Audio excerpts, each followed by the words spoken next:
So about 7 years ago, it's actually just over 7 years ago, I opened my first business, my own business, Gigs and Company, and I came out of a corporate world and I was working somewhere for, crikey now, it's probably about 15 years.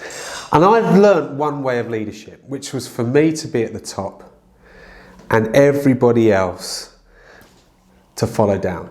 Right, let's just think about that. You remember that term, shit rolls downhill? Well, it's exactly how it always was meant to be. So I had someone above me, he had someone above him, and I had my team, about 70, 80 people working below myself. Now that was my version of leadership. That's all I'd been conditioned to, all I had learned, right? But the leadership switch kicked in for me about a year into my business getting off the ground. And let me explain why. I was in the business.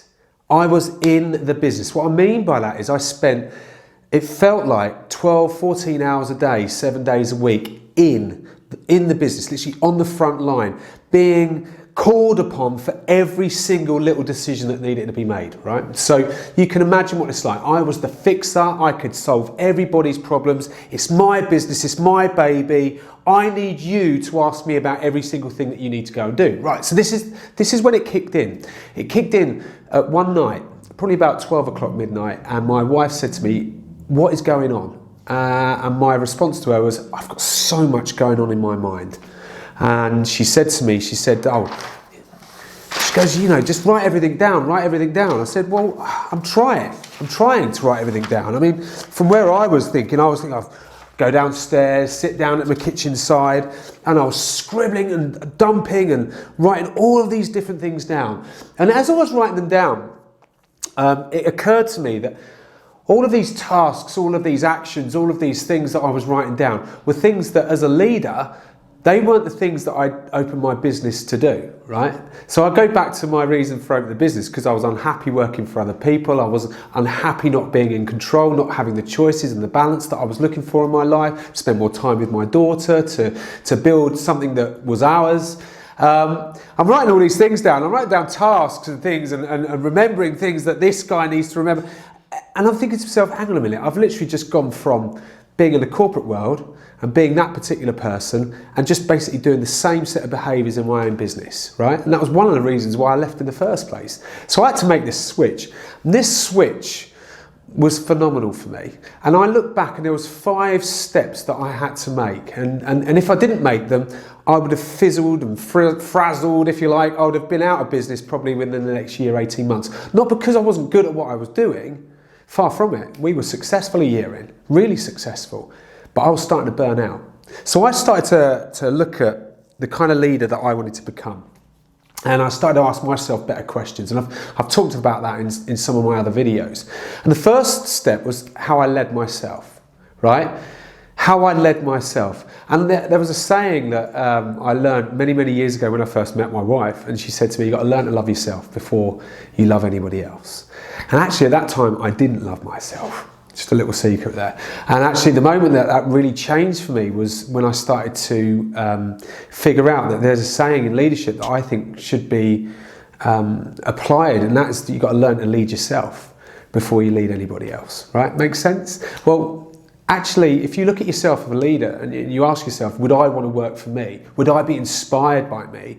That'll give you the answers that you need to know. Are you leading yourself? Right? And what I took away from that is I actually asked myself those questions. I thought to myself, no, I wouldn't want to work for me at the moment. I don't feel like I'd be trusted because I'm constantly being checked up on. Someone's not trusting me to go and do simple tasks.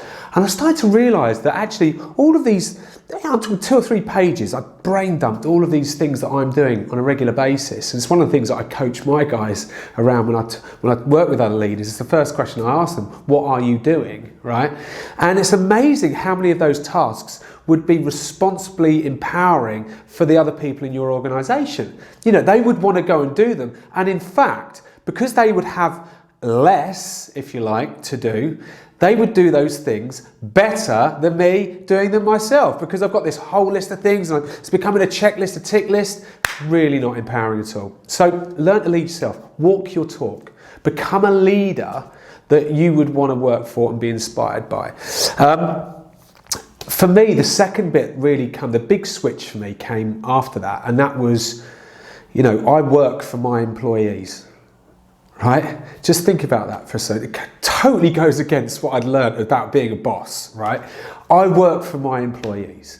So all of a sudden, I've become a leader that was focusing on what can I do? What can I put in? What resources do we need? What training do we need? I was getting outside in people to come and give feedback and coaching. I was going out there to make sure that we had the best systems and processes. I was looking at how we could market ourselves better, working on all of the areas that they needed to do their job more effectively. I became basically a completely different leader overnight. I focused on their needs, right? Which is the step 3. When I started looking at what they needed from me and what they needed from their career and what they wanted from working at Giggs & Co at that particular time, it was like the foundations had been laid, right? It wasn't about my needs, it was about their needs. So just think about these layers that I'm giving you. The third step in leadership was focusing on their needs first. Right? There's a through line that's going to come on this. And when I started to focus on their needs, their goals, their desires, what do they need from their career? How could you link it to their out of life, their personal goals, going on holiday, getting a new kitchen, having a new car, whatever those things were, losing weight.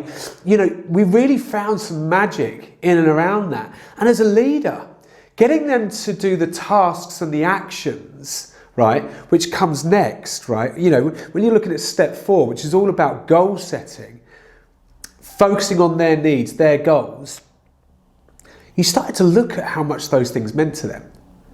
And then you start to work out how they could get there with them, right? They'd never done this stuff before. It was like I'd done it personally. I'd been through this mapping journey, focusing on what I wanted to achieve, focusing on how I needed to get there, why I needed to get there, all of the purposeful, things that I'd already started to do by going into my own organisation. But actually doing it with them was like one of the biggest lifts, not just for them, but for me as a leader. It almost felt like this was what it's all about. Does that make sense? If it makes sense to you, do it. Ask them what they need, what they want. I go and work with leaders. Again, it's up there in my top 5 questions that I ask them. Talk to me about your team. Talk to me about what they want. Why do they work for you? What do they need? And they're going, God, you know what? I haven't got a bloody clue. How can you motivate somebody? How can you help somebody to achieve what they want to achieve if you don't know what it is? So setting up those goals and those actions and talking through how as a leader I've done these things and they've helped me, gave me the permission to actually help them. And when I started to focus on them, what happens to trust? Well, trust goes through the roof. They know that you're on their side, you're on their team. So when it comes to tasks, working late, doing the extra, going the extra mile, which you need to do in your businesses today, so few people go the extra mile. Those guys did, because they knew I'm with them all the way. So that automatically started to build this tightness, and we were winning awards, we'd grown our market share, our performance was going through the roof, the customer feedback was fantastic. And in the first 2 to 3 years of the business, I made this massive switch. And for me, the 5th and final part of the leadership switch came with encouragement. So though I was using accountability, it wasn't the accountability that I'd been used to. Oh, well, you haven't done it. Tell me why. It wasn't about that. It was about, tell me why you need to do it. Tell me, what did you learn? How would you change if you were to go and do it again? So actually the accountability was there. It was clear. They knew that we were going to have a conversation around the actions that they told me they were going to do, right? But their motivation was far higher because it linked to their needs. It linked to their goals, the desires, the dreams that they've got, right? So it's very easy to say to somebody, hey, look, Bill, right? You've told me why you want to do it. You've told me what the actions were for this week. And you told me why it means so much to you. Have you done it? Right? If they haven't, it doesn't take them much to just reset, re-engage with those goals and refocus on what they need to do. And for me, it's been the biggest piece of growing an organisation from literally scratch to a £2.5 million turnover organisation within just a matter of years. Okay, and it's, again, just to come back away from those numbers, the leadership switch is about literally taking the significance away from you and putting all your focus onto the people that work with you. And those 5 steps, if you take them, it will change the way you run your organisation. It will change the way people feel about working for you as a leader. And if that's something that you're interested in, just take the steps and enjoy.